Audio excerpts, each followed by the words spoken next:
नमस्कार दोस्तों, VP student corner में आप सभी का स्वागत है। दोस्तों, आर के राजपूत की इलेक्ट्रिकल इंजीनियरिंग बुक की जो हम लोगों का ये रिवीजन सेशन चल रहा है, उसका बस एक ही पर्पज़ है कि आपके सभी क्वेश्चन हो जाए, अच्छे से समझ में आ जाए और आपके सारे कॉन्सेप्ट क्लियर हो जाएं। इसलिए मैं कोई भी चैप्टर शुरू करने के पहले पहले उसके थ्योरी के बारे में बताता हूँ, जो उसके बेसिक कॉन्सेप्ट हैं उसे क्लियर करने की कोशिश करता हूँ। उसके बाद जितने भी मतलब एक्सरसाइज हैं, ऑब्जेक्टिव के एक एक क्वेश्चन सॉल्व कराता हूँ, ताकि आपको किसी भी क्वेश्चन में किसी भी प्रकार की दिक्कत ना हो। दोस्तों, दूसरा पर्पज़ ये इस बुक का एक एक क्वेश्चन सॉल्व कराने का ये भी है कि बाय द वे अगर आप जॉब वर्किंग हैं या फिर आपके पास बुक नहीं है या फिर कहीं बाहर हैं, तो बुक कहाँ कहाँ लेकर जाएंगे। तो देखिए, मैं एक एक क्वेश्चन इसीलिए सॉल्व कराता हूँ कि अगर आपके पास बुक ना हो तब भी आप आसानी से पढ़ लें और आप जेई में सिलेक्शन ले सकें। ठीक है ना दोस्तों, एक बात करनी थी। मुझे बहुत खुशी हो रही है कि आप लोग इसके पिछला वीडियो जितना भी मैंने अपलोड किया है वो सब आप देख रहे हैं, कमेंट कर रहे हैं कि आप लोगों को इससे थोड़ी बहुत मदद मिल रही है। मुझे बहुत खुशी है कि कम से कम मेरी कोशिश जो है, मैं जो थोड़ा बहुत मेहनत करता हूँ, आपको उससे मदद मिल रही है। ठीक है ना। और मैं आशा करता हूँ कि आप लोग वीडियो देखेंगे और आप लोगों को और मदद मिलेगी। और आगे बढ़ने से पहले एक छोटी सी रिक्वेस्ट करना चाहूँगा कि अगर आप लोगों ने अभी तक चैनल को सब्सक्राइब नहीं किया है तो प्लीज़ चैनल को सब्सक्राइब कर लीजिएगा, बेल आइकन दबाना ना भूलिएगा। और पूरा वीडियो देखने के बाद, वीडियो पूरा देखिएगा, पूरा वीडियो देखने के बाद अगर आपको वीडियो पसंद आएगा, ठीक है ना, तो अपने दोस्तों को शेयर जरूर कीजिएगा, और खासतौर से उन दोस्तों को जो इसमें जूनियर इंजीनियर एसएससी जेई की तैयारी कर रहे हैं। आइए अब अपने टॉपिक पे आते हैं। इसमें देखिए, हम पढ़ रहे थे, इसके पहले हम लोगों का थर्ड चैप्टर कंप्लीट हुआ है, इलेक्ट्रोस्टैटिक एंड कैपेसिटेंस, और आज से हम पढ़ेंगे चैप्टर 4, मैग्नेटिज्म एंड इलेक्ट्रोमैग्नेटिज्म। दोस्तों, वीडियो देखते समय आप लोग नोट्स जरूर बना जाइएगा, और मैं जितने भी थोड़े बहुत छोटे छोटे इंपॉर्टेंट पॉइंट बताता हूँ ना, उसे जरूर नोट कीजिएगा, क्योंकि मैक्सिमम एग्जाम में पूछे जाते हैं। मैं आपको बताता भी जाता हूँ कि कौन कौन से पॉइंट हैं जो आपको ध्यान देना चाहिए। तो देखिए, शुरू करते हैं। चैप्टर का नाम है दोस्तों हमारा मैग्नेटिज्म एंड इलेक्ट्रोमैग्नेटिज्म। तो ये आगे बढ़ने से पहले मैं बस इतना बताना चाहूँगा कि सबसे पहले इसके बेसिक से शुरू करूँगा, छोटी से छोटी चीज़ कि मैग्नेट क्या होता है। ठीक है ना। तब उसके बाद हम लोग पढ़ेंगे मैग्नेटिज्म, तब उसके बाद पढ़ेंगे मैग्नेटिज्म, फिर मतलब जो भी है आगे स्वान। ठीक, तो देखिए शुरू करते हैं सबसे पहले मैग्नेट से, कि मैग्नेट क्या होता है।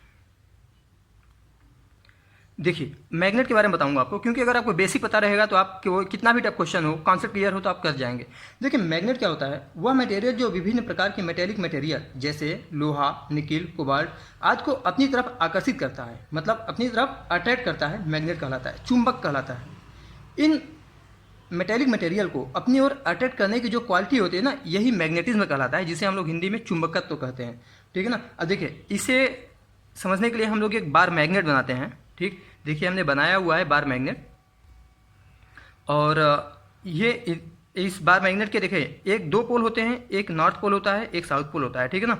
अब देखिए, अब इस पोल से जो होता है, एक नॉर्थ पोल से देखिए ये जो है ना मैग्नेटिक लाइंस निकल रही हैं, जो नॉर्थ पोल से साउथ पोल की ओर जा रही हैं। ठीक है ना। देखिए, तो अब इसके जो ये मैग्नेटिक लाइंस है ना, मैग्नेटिक लाइंस ऑफ फोर्सेस हैं, इसी को हम लोग फ्लक्स कहते हैं। क्या कहते हैं? फ्लक्स कहते हैं। ठीक, अब देखिए, अब जो फ्लक्स है, फ्लक्स का एक पर्टिकुलर डायरेक्शन है। देखिए पर्टिकुलर डायरेक्शन है ना, यहाँ पे इधर से जा रहा है, फिर इधर से जा रहा है। तो फ्लक्स का क्या होता है, एक पर्टिकुलर डायरेक्शन होता है, और हर एक लाइन का एक पर्टिकुलर एक निश्चित मैग्नीट्यूड भी होता है। ठीक, अब देखिए, इस पूरे एरिया को, ये जितना फ्लक्स निकल रहा है, इस पूरे एरिया को हम लोग मैग्नेटिक फील्ड कहते हैं।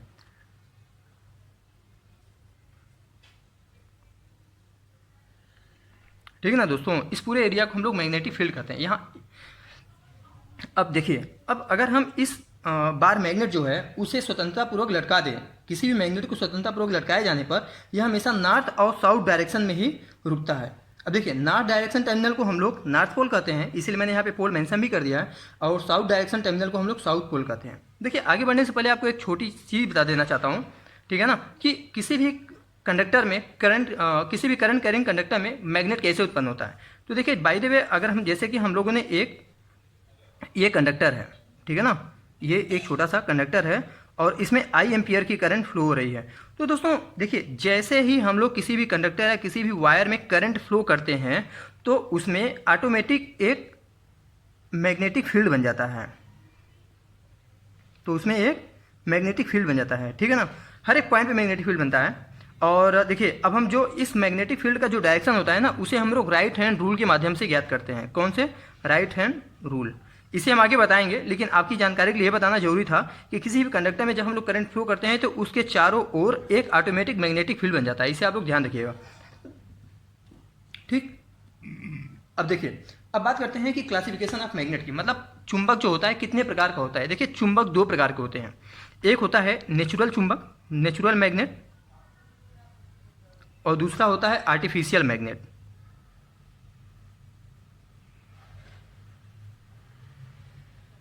ठीक, अब हम लोग जो पढ़ते हैं अपने इंजीनियरिंग के फील्ड में, वह नेचुरल नहीं पढ़ते हैं, वह पढ़ते हैं आर्टिफिशियल मैग्नेट के बारे में। ठीक है ना। अब आर्टिफिशियल मैग्नेट ही दो प्रकार के होता है, जिसे में से पहला होता है, एक होता है परमानेंट मैग्नेट,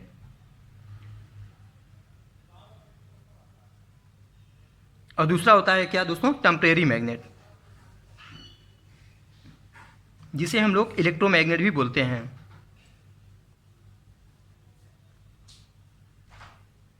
ठीक है ना। अब देखिए, अब बात करते हैं अगर पहले मैग्नेट के बारे में, परमानेंट मैग्नेट के बारे में, तो परमानेंट मैग्नेट जो होता है यह भी चार प्रकार का होता है। लेकिन देखिए कौन कौन सा होता है। पहला होता है बार मैग्नेट, ठीक है ना, और दूसरा होता है हार्सू मैग्नेट,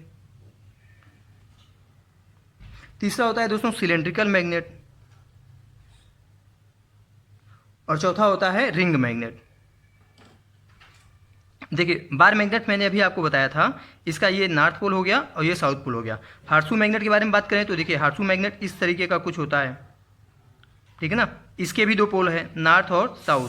अगर हम सिलेंड्रिकल मैग्नेट के बारे में बात करें तो सिलेंड्रिकल मैग्नेट कुछ इस तरीके का होता है, सिलेंड्रिकल के फॉर्म में, इसके भी दो पोल होते हैं, एक नॉर्थ एक साउथ। और रिंग मैग्नेट की बारे में बात करें तो दोस्तों रिंग मैग्नेट ये होता है, ठीक है ना। अब देखिए, अब परमानेंट मैग्नेट के बारे में बात करें, ये तो बेसिक जानकारी थी, मैंने सोचा आपको बता दें। और देखिए, अब परमानेंट मैग्नेट जो होता है ना, वह मेटल से बना होता है, मेटालिक कंडक्टर से बना होता है, और मैक्सिमम स्टील से बनता है ये सब, ठीक है ना। स्टील या उसके एलॉय से परमानेंट मैग्नेट बनाए जाते हैं। ये क्वेश्चन पूछा जाता है कि एलॉय की जो होती है क्या रिटेंटिविटी, मतलब जो चुंबकत्व धारण करने की क्षमता किस चुंबक की सबसे ज़्यादा होती है, तो परमानेंट मैग्नेट की होती है। एलॉय के बारे में भी पूछा गया था एक बार, ठीक है ना। अब देखिए, जो परमानेंट मैग्नेट होता है वह मेटल से बनता है, ठीक है ना, मैक्सिमम, और ये भी सबसे ज़्यादा स्टील होता है और एलॉय से बनते हैं। ठीक, अब देखिए, अभी मैंने एक शब्द यूज किया था रिटेंटिविटी। रिटेंटिविटी किसे कहते हैं दोस्तों,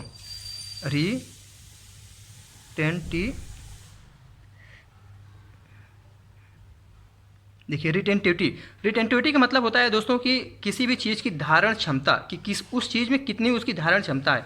तो यहाँ पे हम लोग मैग्नेट की बात कर रहे हैं, ठीक है ना, वो भी परमानेंट मैग्नेट की, मतलब रिटेंटिव की उसमें चुंबकत्व को, मैग्नेटिज्म को धारण करने की कितनी क्षमता है। जिस मटेरियल में जितनी ज़्यादा रिटेंटिविटी होगी वह उतना ही ज़्यादा मैग्नेटाइज होगा, वह इसीलिए परमानेंट मैग्नेट बनाने के लिए हाई मैग्नेटाइज मटेरियल की यूज करते हैं, ठीक है ना। तो परमानेंट मैग्नेट की जो रिटेंटिविटी होती है वह कितनी होती है, सबसे ज़्यादा होती है। ठीक, अब देखिए, अब परमानेंट मैग्नेट के कुछ कैरेक्टरिस्टिक मैं आपको बता देना चाहता हूँ। तो परमानेंट मैग्नेट से मैक्सिमम लोड, मतलब अधिकतम भार नहीं उठाया जा सकता है। परमानेंट मैग्नेट जो होती हैं हमेशा छोटी मोटरों में काम में आती हैं, और इसके पोल को चेंज नहीं किया जा सकता। ये जो पोल है ना परमानेंट मैग्नेट के, इसके पोल को चेंज नहीं किया जा सकता है, ठीक है ना, और इनकी जो कास्ट होती है वह कम होती है। तो ये थी दोस्तों परमानेंट मैग्नेट के बारे में। अब आइए करते हैं टेम्परेरी मैग्नेट के बारे में, जिसे हम लोग इलेक्ट्रोमैग्नेट भी बोलते हैं, ठीक है ना।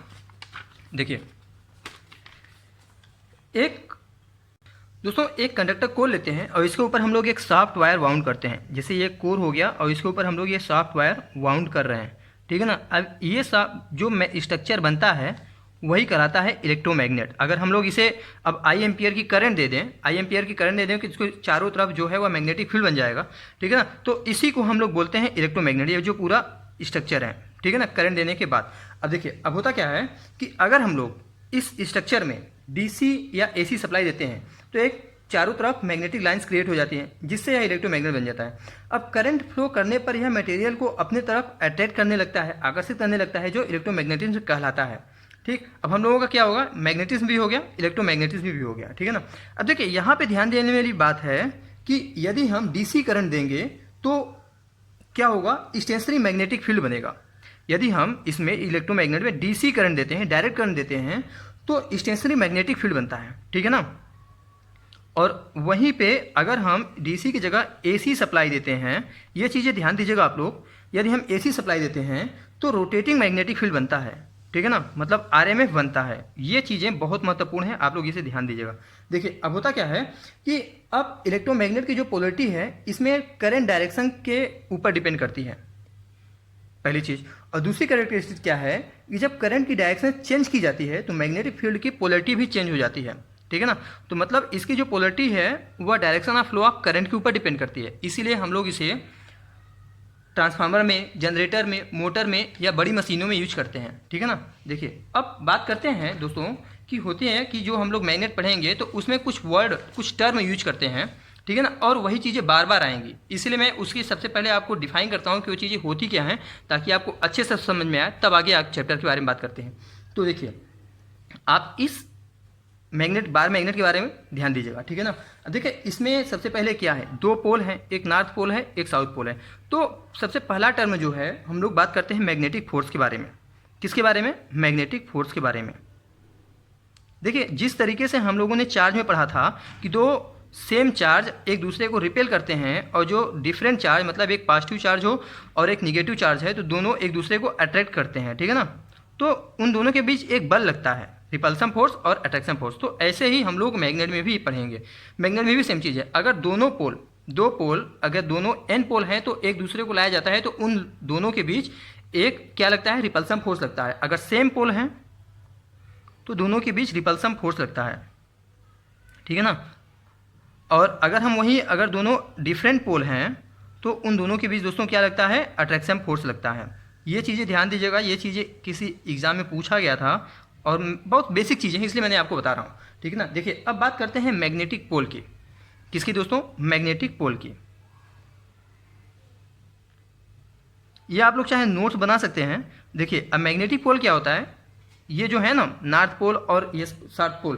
देखिए जहाँ पर maximum magnetic lines of forces निकलती हैं, मतलब जहाँ से maximum magnetic lines of forces निकलती हैं, देखिए यहाँ से निकल रही हैं ये, ठीक है ना, तो उसे ही और एक पोल से दूसरे पोल पे जाती हैं तो वह मैग्नेटिक पोल कहलाता है। देखिए अब इसी पोल पे जो मैग्नेटिक पोल होता है वहाँ पे मैग्नेटिज्म सबसे ज़्यादा होता है। अगर पूछा जाए कि बार मैग्नेट में सबसे ज़्यादा चुंबकत्व कहाँ होगा, तो वह मतलब उसके पोल पर होता है। पोल को दोस्तों हम लोग एम से डिफाइन करते हैं, ठीक है ना।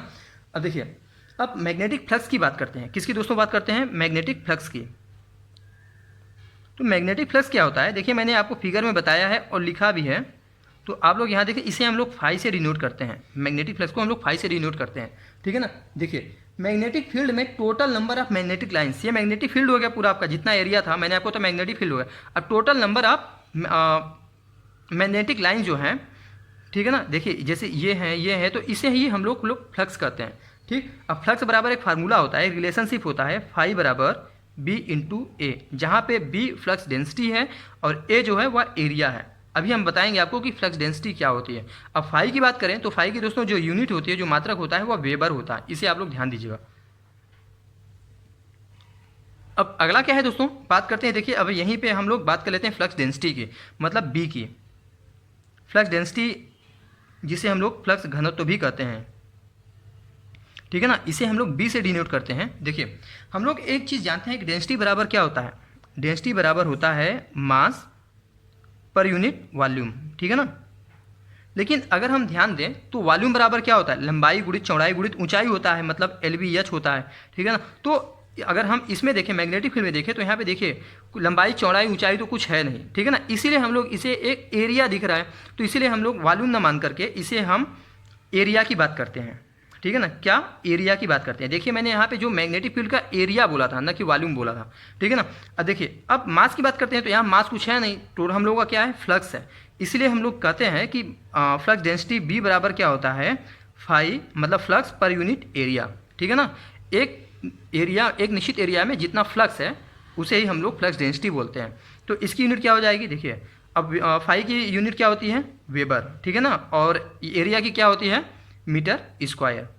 तो देखिए अब इसकी यूनिट क्या हो जाएगी, फ्लक्स डेंसिटी की, वेबर पर मीटर स्क्वायर। ये हो गया इसका MKS यूनिट, MKS पद्धति में जो होता है, MKS सिस्टम में।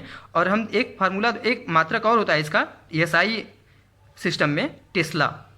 इसे आप लोग ध्यान दीजिए, कई एग्जाम में पूछा गया है कि फ्लक्स डेंसिटी का मात्रक क्या होता है SI पद्धति में, टेस्ला। और दोस्तों कभी कभी कंफ्यूज करने के लिए पूछ लेता है MKS और SI पद्धति, मतलब सिस्टम में स्पेशली नाम लेकर के। तो आप लोग ध्यान दीजिएगा, ये MKS है और ये SI सिस्टम है, ठीक है ना। अब देखिए अब जो अगली बात आती है, तो हम लोग बात करते हैं मैग्नेटोमोटिव फोर्स, MMF की। किसकी? MMF की। देखिए इलेक्ट्रिकल सर्किट में हम लोगों ने पढ़ा था जैसे ईएमएफ होता है इलेक्ट्रोमोटिव फोर्स, वैसे ही मैग्नेटिक सर्किट में हम लोगों का एक एमएमएफ होता है मैग्नेटोमोटिव फोर्स, जिसे हम लोग एम से डिनोट करते हैं। ठीक है ना। अब देखिए मैग्नेटोमोटिव फोर्स मैग्नेटिक फील्ड में वह होता एमएमएफ फोर्स मैग्नेटिक फील्ड में वह फ्लक्स है जो फ्लक्स को फ्लो करता है। ठीक है ना। क्या करता है, जैसे कि इलेक्ट्रिक फील्ड में ईएमएफ क्या करता है, करंट को फ्लो करता था, तो उसी प्रकार से मैग्नेटिक फील्ड में एमएमएफ क्या होता है, वह फ्लक्स को फ्लो कराने में मदद करता है। ठीक है ना। अब एमएमएफ जो होता है वह डिफरेंस ऑफ मैग्नेटिक पोटेंशियल होता है जो फ्लक्स को बनाए रखता है। ठीक है ना। तो अब देखिए अब एमएमएफ बराबर क्या होता है, देखिए ये हो गया नंबर ऑफ टर्न्स, तो एमएमएफ बराबर होता है एन इंटू आई, जहाँ पे एन क्या है नंबर ऑफ टर्न्स है और आई क्या है करंट है। ठीक है ना। अब इसकी यूनिट के बारे में बात करें दोस्तों, तो इसकी यूनिट देखिए आई से क्या हो गया एम्पियर, और ये नंबर ऑफ टर्न्स मतलब टी होता है। ठीक है ना। तो इसका एमएमएफ का मात्रक क्या हो गया एम्पियर टर्न, इसे भी हम लोग बोलते हैं एम्पियर टर्न, इसे हम लोग ऐसे लिख लेते हैं एम्पियर टर्न। ठीक है ना। इसी को हम लोग गिलबर्ट बोलते हैं। ये कई एग्जाम में पूछा गया है कि गिलबर्ट किसका यूनिट है, तो गिलबर्ट दोस्तों एमएमएफ की यूनिट होती है। ठीक है ना। देखिए अब इतना बात हो गया, अब हम बात करते हैं रिलक्टेंस की।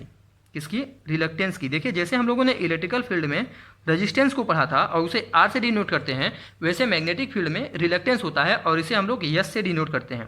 ठीक है ना। अब देखिए रिलक्टेंस क्या होता है, फ्लक्स को अपोज करता है, opposition of flux is called reluctance. ठीक है ना।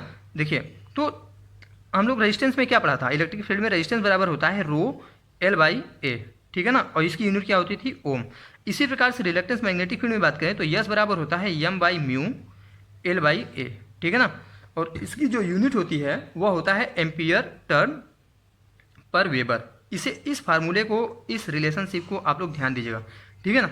अब देखिए ये हो गया लेंथ और ये हो गया एरिया। ठीक है ना। और ये हो गया परमिबिलिटी। अभी आपको बात करते हैं, मतलब रिलेक्टिविटी भी बोलते हैं इसे। ठीक। और अब देखिए एक और फार्मूला होता है, एक और रिलेशनशिप होता है रिलक्टेंस का, reluctance is equal to MMF by flux, MMF by flux. ठीक है ना। जिसे हम लोग अब देखिए एमएमएफ बराबर क्या होता है एन आई, तो एन आई यहाँ पे रख लिया, और फ्लक्स बराबर क्या होता है फाई। तो इस रिलेशनशिप से हम लोगों की यही यूनिट निकल कर आएगी। देखिए एन का हो गया टी और आई का हो गया एम्पियर और फाई का वेबर। तो रिलेक्टेंस की फार्मूला यूनिट क्या हो गई एम्पियर टर्न पर वेबर। ठीक है ना। देखिए अब बात करते हैं परमियंस की। किसकी, परमियंस की।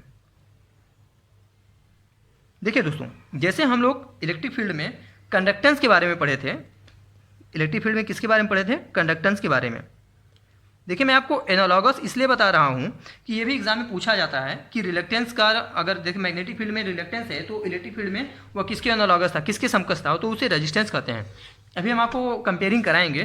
ठीक है ना। तो परमियंस क्या करता है दोस्तों कि वह फ्लक्स को फ्लो करने में फैसिलिटेट करता है, मतलब फ्लक्स को बहने में प्रवाहित होने में मदद करता है। ठीक है ना। देखिए जैसे कंडक्टर इलेक्ट्रिक करंट को बहने में क्या करता था, मदद करता था। ठीक है ना, हेल्प करता था।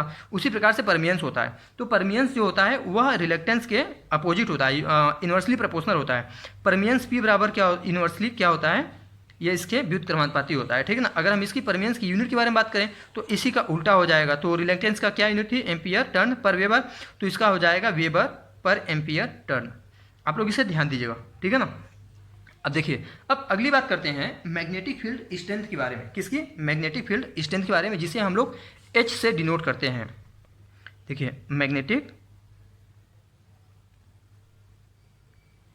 फील्ड स्ट्रेंथ,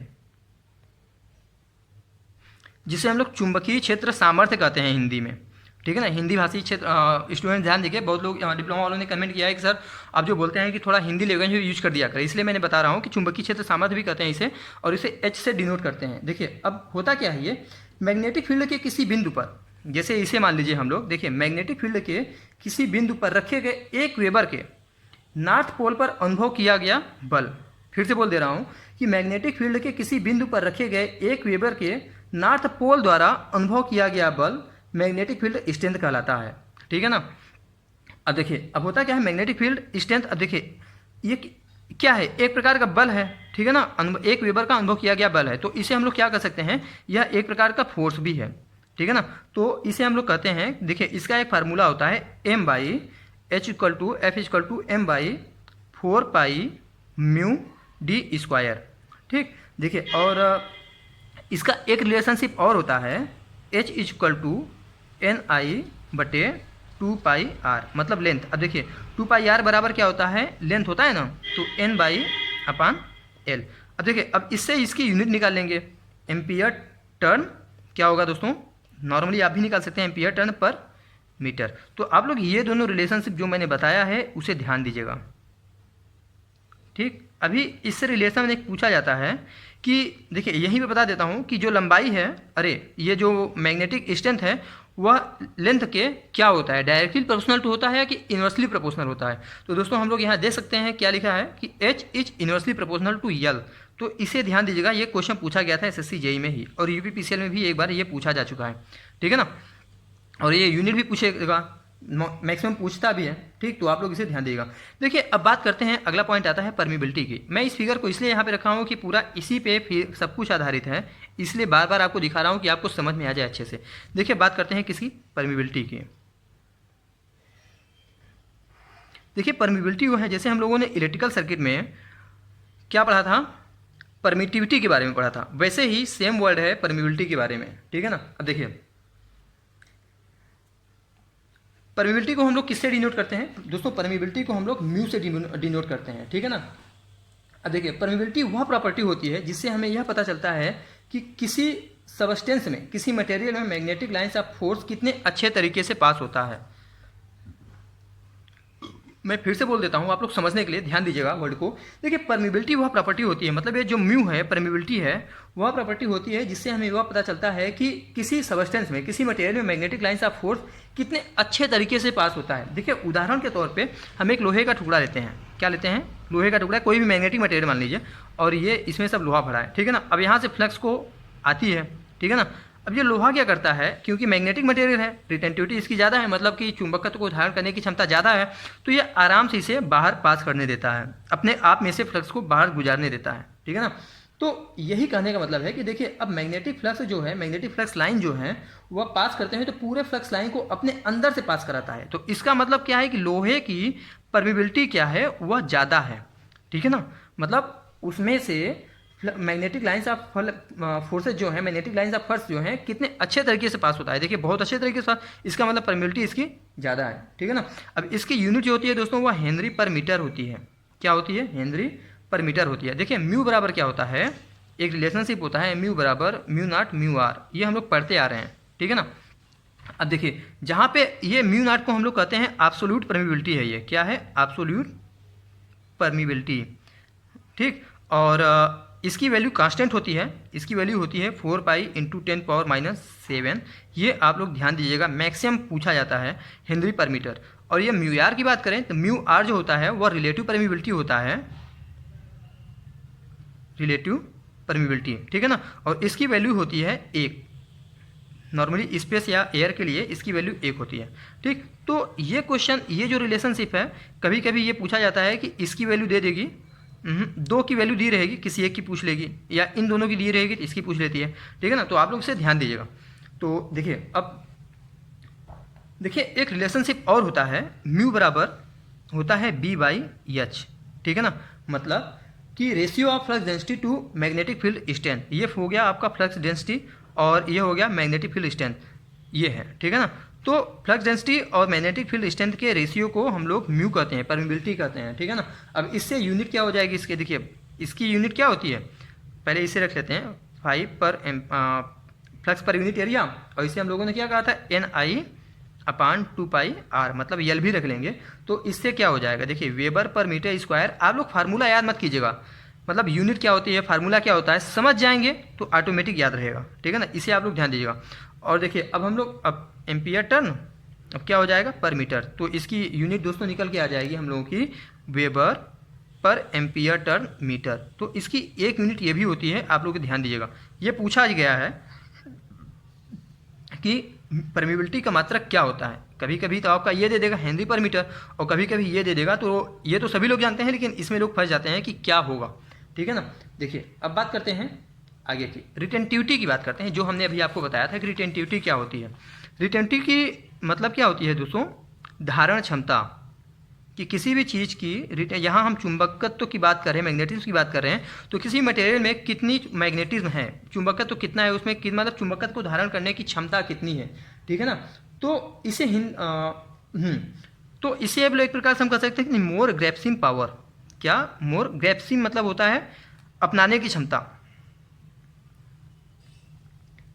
जितनी ज़्यादा ग्रैप्सिंग पावर होगी, अपनाने की क्षमता होगी, उतनी ज़्यादा रिटेंटिविटी हाई होगी। देखिए एक प्रकार से हम कह सकते हैं कि मटेरियल 3 प्रकार का होता है, फेरो, पैरा और डायमैग्नेटिक, ठीक है ना। तो फेरोमैग्नेटिक की मतलब लौह चुंबकत्व की जो होती है रिटेंटिविटी कितना होती है, सबसे ज़्यादा होती है, ठीक है ना। फेरोमैग्नेटिक की रिटेंटिविटी सबसे ज़्यादा होती है, और वहीं अगर हम डायमैग्नेटिक की बात करें तो उसकी रिटेंटिविटी की दोस्तों क्या होती है, सबसे कम होती है, ठीक। अब देखिए अब बात करते हैं ये जो अब तीनों मतलब अभी 3-4 वर्ड और हैं, 3-4 टर्म और हैं जिन्हें मैं बताऊंगा, वो बहुत ही इंपॉर्टेंट हैं, आप लोग उसे ध्यान दीजिएगा। जिसमें से सबसे पहला है रेसिडुअल मैग्नेटिज्म। क्या है, रेसिडुअल मैग्नेटिज्म, जिसे हम लोग कहते हैं अवशिष्ट चुंबकत्व। देखिए इसे समझने की बहुत ज़्यादा जरूरी है, जिसे हम लोग हिंदी में कहते हैं अवशिष्ट चुंबकत्व। देखिए किसी भी मैग्नेटिक मटेरियल पर लगाए गए मैग्नेटिक फोर्स को पूर्ण रूप से हटा देने पर थोड़ा सा मैग्नेटिज्म उसमें बना रहता है, जिसे हम लोग रेसिडुअल मैग्नेटिज्म कहते हैं। जैसे ये चुंबक है, ठीक है ना, और इसमें से जो चुंबकत्व बल लगा है, मैग्नेटाइजिंग फोर्स है, उसे हमने हटा दिया, जस्ट इमेजिन उसे हमने हटा दिया, इसके बावजूद भी उसमें इस चुंबक में कुछ चुंबकत्व कुछ मैग्नेटिज्म बना रहता है, इसे ही हम लोग रेसिडुअल मैग्नेटिज्म मतलब अवशिष्ट चुंबकत्व कहते हैं, ठीक है ना। अब देखिए अब होता है एक कोर्सिव फोर्स। क्या होता है, कोर्सिव फोर्स, जिसे हम लोग हिंदी में कहते हैं निग्रह बल, ठीक है ना। क्या कहते हैं, निग्रह बल। अब इस चुंबक में बचे हुए जितना भी रेसिडुअल मैग्नेटिज्म है, ठीक है ना, जितना भी मतलब थोड़ा बहुत मैग्नेटिज्म बच गया था, उसे हटाने के लिए, टोटली मतलब डीमैग्नेटाइजिंग करने के लिए मटेरियल को हम लोग एक बल लगाते हैं, जिसे कोर्सिव फोर्स कहते हैं। यह एक प्रकार का डीमैग्नेटाइजिंग फोर्स होता है। क्या होता है, डीमैग्नेटाइजिंग फोर्स, ठीक है ना। इसे आप लोग ध्यान दीजिएगा। अब देखिए अब बात करते हैं ससेप्टिबिलिटी की। ससेप्टिबिलिटी, देखिए ससेप्टिबिलिटी क्या होता है, इसे हम लोग देखिए सबसे पहले इसे समझते हैं होता क्या है ससेप्टिबिलिटी। देखिए ससेप्टिबिलिटी के द्वारा दोस्तों किसी मटेरियल के मैग्नेट बनने की कैपेसिटी को जाना जाता है, ठीक है ना। देखिए इसका अब मतलब यह है कि मैग्नेटिक फील्ड में किसी मटेरियल के आकर्षित या प्रतिकर्षित होने की क्षमता को जाना जाता है ससेप्टिबिलिटी के द्वारा। इसे हम लोग एक्स से डिनोट करते हैं, किससे, एक्स से। कहने का मतलब यह है कि जैसे अगर फेरोमैग्नेटिक मटेरियल है, ठीक है ना, मतलब लौह चुंबकीय पदार्थ है, तो इसकी ससेप्टिबिलिटी क्या होगी, इसकी मतलब किसी भी पदार्थ को, अगर चुंबक है, किसी भी चुंबकीय पदार्थ को आकर्षित करने की बहुत ज़्यादा क्षमता होगी, ठीक है ना। इसका मतलब इसकी ससेप्टिबिलिटी बहुत ज़्यादा है। अगर हम वही पैरामैग्नेटिक की बात करें, जिसे हम लोग अनुचुंबकीय कहते हैं, तो इसकी ससेप्टिबिलिटी मतलब चुंबक को आकर्षित, किसी भी चुंबकीय पदार्थ को आकर्षित करने की क्षमता थोड़ा सा कम होगा इसकी अपेक्षा, ठीक है ना। अब वहीं अगर हम डाया की बात करें तो इसमें तो बिल्कुल नहीं होगी, क्योंकि अब सभी पदार्थों को प्रतिकर्षित कर देता है। तो कहने का मतलब वही है, तो किसी पदार्थ को प्रतिकर्षित या आकर्षित करने की क्षमता जो है हम लोग जानते हैं, वह ससेप्टिबिलिटी के द्वारा जानते हैं, ठीक है ना। अब देखिए इसे हम लोग एक्स से डिनोट करते हैं, और एक्स बराबर होता है I/H, ठीक है ना, मतलब मैग्नेटिक फील्ड इंटेंसिटी अपान मैग्नेटिक फील्ड स्ट्रेंथ, ठीक है ना। अब इसकी भी यूनिट होती है दोस्तों हेनरी पर मीटर, इसे आप लोग ध्यान दीजिएगा। देखिए इतना पढ़ने के बाद अब हम लोग एक कंपेयरिंग करते हैं, जो इलेक्ट्रिक फील्ड और मैग्नेटिक फील्ड के बारे में कभी कभी होता है, एनालॉगस पूछ लेता है कि कौन किसके समकक्ष है। मैंने आपको इसके पहले सब बता दिया, लेकिन आपका बस रिवीजन कराने के लिए मैं यहाँ बताने की कोशिश करूँगा कि देखिए हम लोग यहाँ 2 कॉलम बनाते हैं। एक होता है इलेक्ट्रिकल फील्ड के बारे में बात करते हैं या इलेक्ट्रिकल सर्किट के बारे में बात करते हैं, ठीक है ना, और दूसरा होता है हम लोग मैग्नेटिक सर्किट के बारे में बात करते हैं, ठीक। देखिए सबसे पहले हम लोग क्या करते हैं, करंट की बात करते हैं। करंट बराबर क्या होता है दोस्तों, EMF बाई रेजिस्टेंस, ठीक है ना। अब हम वहीं अगर मैग्नेटिक सर्किट में बात करें तो मैग्नेटिक सर्किट में हम लोगों का क्या फ्लो होता है, करंट की जगह फ्लक्स फ्लो होता है। तो फ्लक्स को किससे हम लोग डिनोट करते हैं, फाई से। अब फ्लक्स के बाद क्या होता है, कौन फ्लक्स को फ्लो करने में फैसिलिटेट करता है दोस्तों, MMF, ठीक है ना। तो MMF अपान रिलक्टेंस। तो देखिए कौन किसके समकक्ष हो गया, कौन किसके एनालॉगस है। करंट जो है वो फ्लक्स के समानुपाती होता है, समानुपाती मतलब समकक्ष होता है, और EMF जो होता है वो MMF के समकक्ष होता है, और R जो है मतलब रेजिस्टेंस जो है वो रिलक्टेंस के एनालॉगस होता है। ये आप लोग ध्यान दीजिएगा, मैं यहाँ पे हिंदी में लिख दे रहा हूँ, बहुत लोगों को कन्फ्यूजन हो जाती है, ठीक है ना। तो इसे आप लोग ध्यान दीजिएगा। और देखिए अब दूसरा चीज़ होता है कि अब रेजिस्टेंस, मतलब फिर से बता देता हूँ, यही रेजिस्टेंस, और ये तो हो गया, ये आप लोगों ने जान लिया। अब देखिए अब इसमें क्या होता है, कंडक्टेंस, जिसे हम लोग डी से डिनोट करते हैं। मैंने एक ही लाइन में सब कुछ बता दिया, ठीक है ना। अब कंडक्टेंस का एनालॉगस क्या होगा, परमियंस। कंडक्टेंस क्या होता है, करंट फ्लो में फैसिलिटेट करता है, ठीक है ना, करंट को फ्लो होने में। उसी प्रकार से फ्लक्स को फ्लो होने में कौन फैसिलिटेट करता है, परमियंस, ठीक है ना। इसे हम लोग पी से डिनोट करते हैं, इससे आप लोग ध्यान दीजिएगा। अब देखिए एक वर्ड और होता है करंट डेंसिटी, ये भी पूछ लेता है। क्या होता है, करंट डेंसिटी, जिसे हम लोग जे से डिनोट करते हैं, ठीक है ना। और अब इसमें क्या होगा, फ्लक्स डेंसिटी। करंट डेंसिटी की जगह क्या हो जाएगा, फ्लक्स डेंसिटी। अब फ्लक्स डेंसिटी को हम लोग किससे डिनोट करते हैं, बी से। बी बराबर क्या होता है दोस्तों, फ्लक्स पर यूनिट एरिया, मतलब 5/A। और करंट डेंसिटी बराबर क्या होता है, इसकी यूनिट होती है दोस्तों एम्पियर पर मीटर स्क्वायर, ठीक है ना।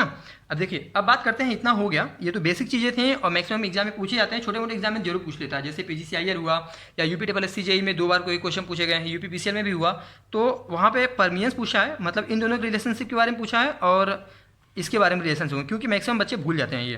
देखिए अब बात करते हैं कि क्लासिफिकेशन ऑफ मैग्नेटिक मटेरियल। देखिए मतलब चुंबकीय पदार्थ जो है उनकी क्लासिफिकेशन की बात करते हैं, वर्गीकरण के बारे में बात करते हैं। तो देखिए चुंबकीय पदार्थ कितने प्रकार के होते हैं दोस्तों, आपकी बुक में आते हैं, तो ये दिया है आपकी बुक में, हम बता देते हैं। देखिए एक होता है आपका फेरोमैग्नेटिक मटेरियल, ठीक है ना। दूसरा होता है आपका पैरामैग्नेटिक मटेरियल और तीसरा होता है आपका डायमैग्नेटिक मटेरियल, ठीक। देखिए अब फेरोमैग्नेटिक को हम लोग क्या कहते हैं, लौ चुंबकीय पदार्थ, और पैरामैग्नेटिक क्या कहते हैं, अनुचुंबकीय पदार्थ, और डायमैग्नेटिक को कहते हैं प्रतिचुंबकीय पदार्थ। उन लोगों को बता रहा हूँ जो हिंदी में थोड़ा बहुत कंफर्टेबल है, ठीक है ना। अब देखिए इसके लिए मैंने एक चार्ट बनाया है और मैक्सिमम एग्जाम में पूछे भी जाते हैं, इससे मैंने सोचा कि आपको चार्ट वाइज बता दें, मतलब अपने नोट से मैंने बनाया है। तो देखिए यहाँ पे फेरोमैग्नेटिक पदार्थ किसे कहते हैं, जिनमें चुंबकीय मतलब चुंबकीय धारण क्षमता बहुत ज़्यादा होती है। कहने का मतलब ये है कि वे मटेरियल जिन्हें मैग्नेटिक फील्ड में रखने पर वे बहुत ही तेज़ी से स्ट्रांगली मैग्नेटाइज हो जाते हैं, फेरोमैग्नेटिक मटेरियल कहलाते हैं, ठीक है ना। इनकी जो रिलेटिव परमिबिलिटी होती है वो बहुत ज़्यादा होती है, मतलब म्यूआर जो होता है वह 1 से बहुत ज़्यादा होता है। नॉर्मली कितना होता है, 200 से 1000 के बीच होता है। अब इनके कुछ उदाहरण हैं, आपको बता रहा हूँ। देखिए अब फेरोमैग्नेटिक पदार्थ क्या होते हैं, मतलब जो चुंबक की तरफ अपने से आकर्षित हो जाए। तो सबसे पहली चीज़ तो क्या, लोहा नॉर्मली से बहुत तेज़ी से स्ट्रांगली मैग्नेटाइज होता है। तो देखिए लोहा, कोबाल्ट, निकेल, स्टील, ठीक है ना, ये सारी चीज़ें फेरोमैग्नेटिक मटेरियल होती हैं। अब फेराइट भी आता है फेरोमैग्नेटिक ही, लेकिन ये फेराइट जो होता है वह फेरोमैग्नेटिक मटेरियल में आता है, लेकिन एक सब ग्रुप है, ठीक है ना। ये पूछा गया था UPPCL के एग्जाम में कि स्टील क्या है, फेरो है, पैरा है कि डायमैग्नेटिक मटेरियल। तो दोस्तों जो फेराइट होता है वह फेरोमैग्नेटिक मटेरियल होता है। दोस्तों एक क्वेश्चन और पूछ लिया था कि फेराइट का रेजिस्टेंस कितना होता है, तो फेराइट का जो रेजिस्टेंस होता है वह बहुत ज़्यादा होता है, ठीक है ना। तो इसे आप लोग ये मतलब यहाँ पे उपयोग नहीं है, लेकिन क्वेश्चन पूछा गया था, फेराइट आ गया था, मैंने इसलिए आपको बता दिया। तो इसे आप लोग ध्यान दीजिएगा।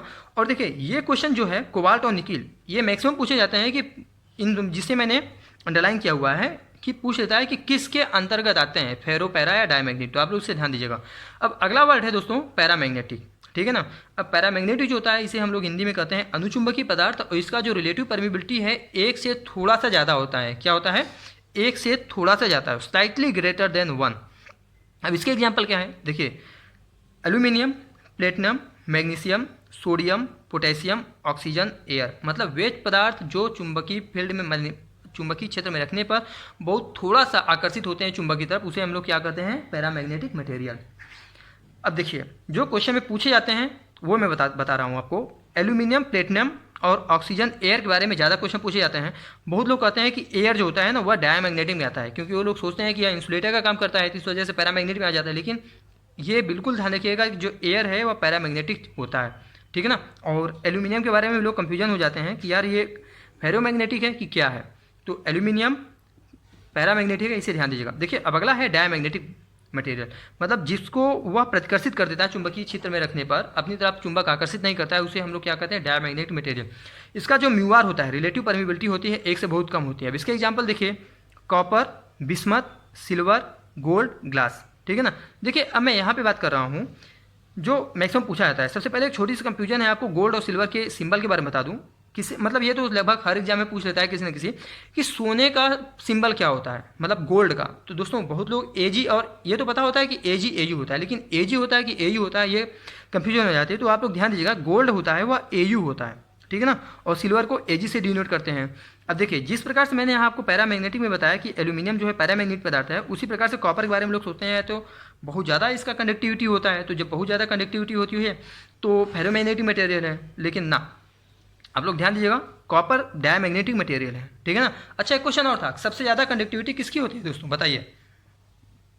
देखिए अगर सबसे ज़्यादा कंडक्टिविटी की बात करें, ठीक है ना, तो सबसे ज़्यादा कंडक्टिविटी होती है सोने की, लेकिन सोना बहुत महंगा होता है इसलिए इसका यूज़ नहीं किया जाता है, ठीक है ना। उसके बाद आता है चांदी का, ठीक है ना, और उसके बाद तब कॉपर आता है, उसके बाद तब एल्यूमिनियम आता है। ये सीक्वेंस है कंडक्टिविटी की, तो आप लोग इसे ध्यान दीजिएगा, ठीक है ना। सबसे ज़्यादा सोना का होता है, लेकिन ये बहुत महंगा होने के कारण और बहुत कम मिलने के कारण, अवेलेबिलिटी न के बराबर होने के कारण इसलिए इसका यूज़ नहीं किया जाता है। उसके बाद होता है चांदी का, तो मैक्सिमम क्वेश्चन एग्जाम में पूछ लेता है कभी कभार, ठीक है ना। तो सबसे ज़्यादा कंडक्टिविटी किसकी होती है दोस्तों, चांदी की ही होती है। उसके बाद तब आता है कॉपर, उसके बाद तब आता है एल्यूमिनियम। ये चीज़ आप लोग ध्यान दीजिएगा। एक क्वेश्चन और पूछता है दोस्तों कि पूछता है कि मैग्नेटिक प्रॉपर्टी क्या होती है, मतलब चुंबकीय जो कैरेक्टरिस्टिक है वो क्या होता है। तो देखिए फेरोमैग्नेटिक में थोड़ा बहुत चुंबक को किसी मैग्नेटिक मटेरियल को अपनी तरफ आकर्षित करता है, तो इसका मतलब इसमें मैग्नेट है, तो इसका मैग्नेटिक प्रॉपर्टी क्या हो जाएगी दोस्तों, पॉजिटिव होगा। इसका भी रिलेटिव परमिटिविटी 1 से ज़्यादा है, मतलब चुंबक को धारण करने किसी भी पदार्थ को अपनी तरफ आकर्षित करने की क्षमता है, तो इसका भी क्या हो जाएगा, पॉजिटिव हो जाएगा। ये प्रतिकर्षित कर देता है, इसलिए डायमैग्नेट कहलाता है। और ये एसएससी जेईई का क्वेश्चन है कि डायमैग्नेटिक मटेरियल का मैग्नेटिक प्रॉपर्टी क्या होती है, वह निगेटिव होती है। इसे आप लोग ध्यान दीजिएगा, ठीक है ना।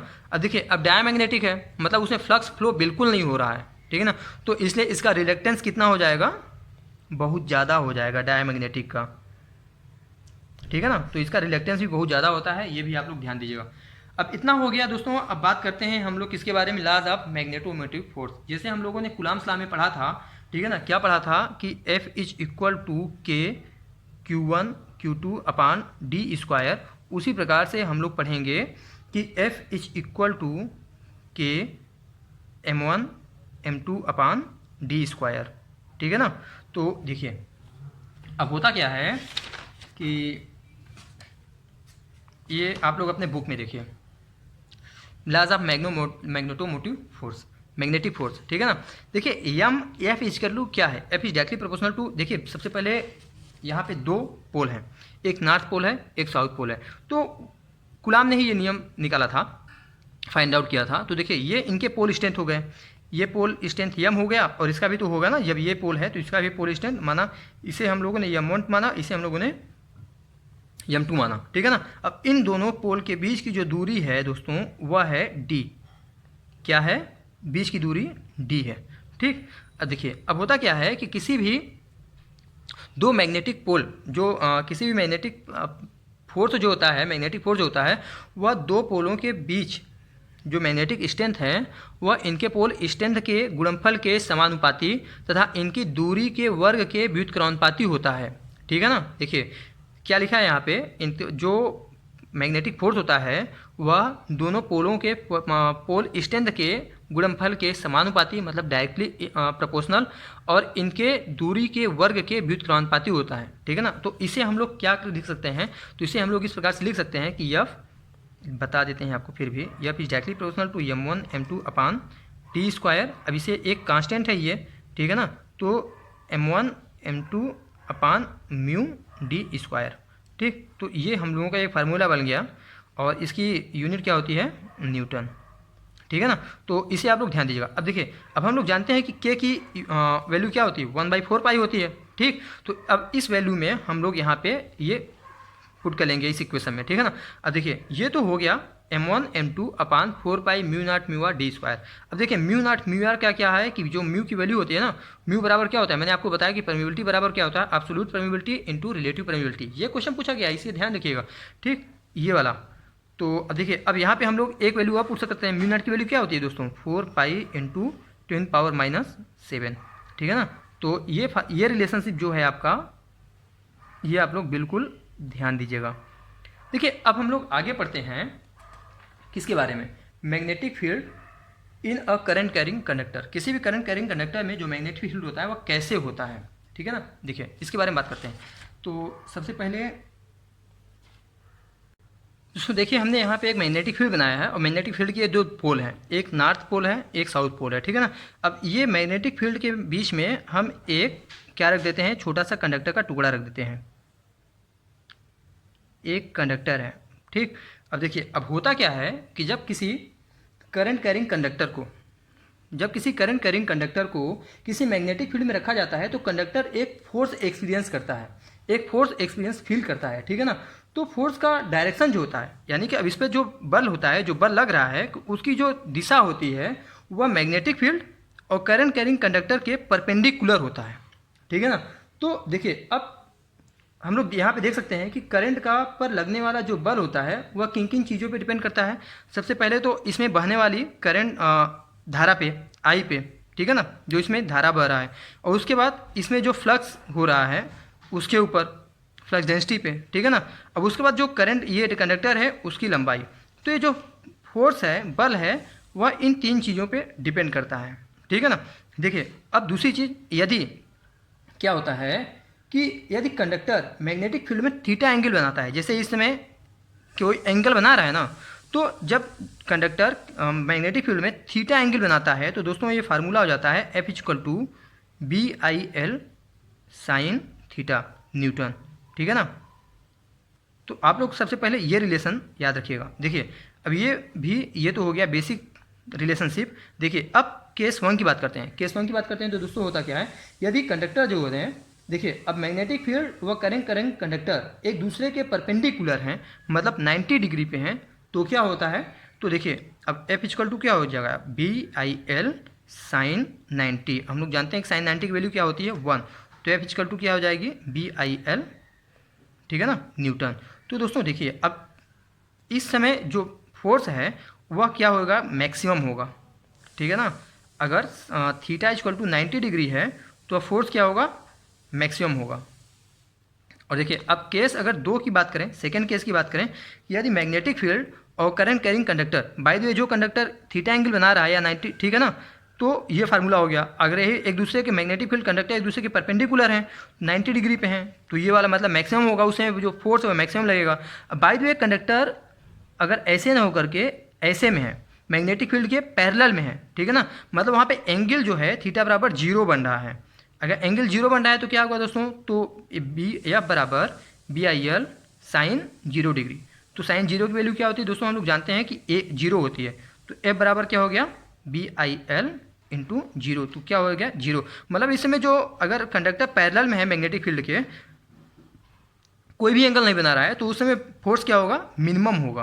θ=0 पे क्या होगा, फोर्स मिनिमम होगा। ये दो कंडीशन है, ये जनरेटर में भी हम लोग पढ़ेंगे, आप लोग इसे ध्यान दीजिएगा, मैक्सिमम एग्जाम में पूछा जाता है, ठीक है ना। अगर θ=90 डिग्री है तो फोर्स क्या होगा, मैक्सिमम होगा। θ=0 डिग्री है, मतलब कंडक्टर अगर पैरेलल में मैग्नेटिक फील्ड के, तो क्या होगा, उस समय फोर्स मिनिमम होगा। ये दो कंडीशन आप लोग ध्यान दीजिएगा। अब देखिए, अब जो होता है, ठीक है ना, direction of this force can be measured by Fleming left hand rule, ठीक है ना। अब ये जो फोर्स की दिशा है दोस्तों मैग्नेटिक, वह हम लोग फ्लेमिंग के बाएं हाथ के नियम से ज्ञात करते हैं। कौन से, फ्लेमिंग के लेफ्ट हैंड रूल। अब बात करते हैं कि लेफ्ट हैंड रूल क्या होता है। बहुत सिंपल होता है लेफ्ट हैंड रूल, आप लोगों ने पढ़ा होगा, लेकिन एक छोटी सी चीज़ मैं बताना चाहूँगा कि देखिए होता क्या है, इसी की बात करते हैं, ठीक है ना, कि जैसे ये है हम लोगों का। अब होता क्या है कि सबसे पहले आप लोग इस तरीके से उंगली कर लीजिए, ये आपकी बुक में भी दिया है। देखिए, ये आपका हो गया अंगूठा, और ये आपका हो गया इंडेक्स फिंगर, मतलब तर्जनी से बोलते हैं, मतलब ये वाली उंगली, ठीक है ना। और ये बीच वाली उंगली, देखिए ये पांचों उंगली मैं दिखा रहा हूँ आपको, और ऐसे करिएगा आपको, एक मतलब तीनों उंगली एक दूसरे से 90 डिग्री पे हो, ठीक है ना। तो देखिए, अब होता क्या है, फ्लेमिंग के लेफ्ट हैंड रूल कहता क्या है कि अगर बाएं हाथ की तर्जनी उंगली और मिडिल उंगली और जो अंगूठा है एक दूसरे से 90 डिग्री पे इस प्रकार रखे गए हों कि बाएं हाथ की जो तर्जनी उंगली है मैग्नेटिक फील्ड की दिशा में, मतलब ये वाली जो है उंगली, ठीक है ना, ये वाली मतलब इधर, अगर वह हम लोग मैग्नेटिक फील्ड की दिशा में रखी हो, और मिडल फिंगर जो है वह करंट की डायरेक्शन में हो, तो अंगूठा जो है वह मोशन ऑफ कंडक्टर बताएगा, मतलब जो अंगूठा जो है वह कंडक्टर के घूमने की दिशा बताएगा, ठीक है ना। तो इसे आप लोग ध्यान दीजिएगा। अब देखिए, आप लोग ध्यान दीजिएगा, जो फ्लेमिंग लेफ्ट हैंड रूल है वह डायरेक्शन ऑफ फोर्स को फाइंड आउट करने के लिए यूज किया जाता है। क्या, direction of force in magnetic field, चुंबकीय क्षेत्र में डायरेक्शन ऑफ फोर्स को फाइंड आउट करने के लिए फ्लेमिंग लेफ्ट हैंड रूल का यूज करते हैं, ठीक है ना। देखिए अब एक होता है कि Fleming right hand rule, same to same है, उसके बारे में हम लोग अगले वीडियो में बात करेंगे। और देखिए एक मैंने आपको बताने के लिए कहा गया, ये है, देखिए दोस्तों आप लोग अपने नोट्स में इस तरीके से लिख लीजिएगा, क्या है फ्लेमिंग लेफ्ट हैंड रूल। अगर देखिए मैंने बताया था कि अगर आपकी जो इंडेक्स फिंगर मतलब तर्जनी उंगली है मैग्नेटिक फील्ड की दिशा में रखी हो, मिडल फिंगर जो है वह करंट डायरेक्शन बता रही हो, तो जो अंगूठा है वो मोशन ऑफ कंडक्टर बताएगा, मतलब कंडक्टर के घूमने की दिशा बताएगा, ठीक है ना। तो इन चीज़ों के और सेम टू सेम ये होता है। और ये यूज किस लिए किया जाता है, यह डायरेक्शन ऑफ फोर्स को फाइंड आउट करने के लिए होता है, ठीक। फ्लेमिंग के राइट हैंड रूल में भी सेम टू सेम ही होता है।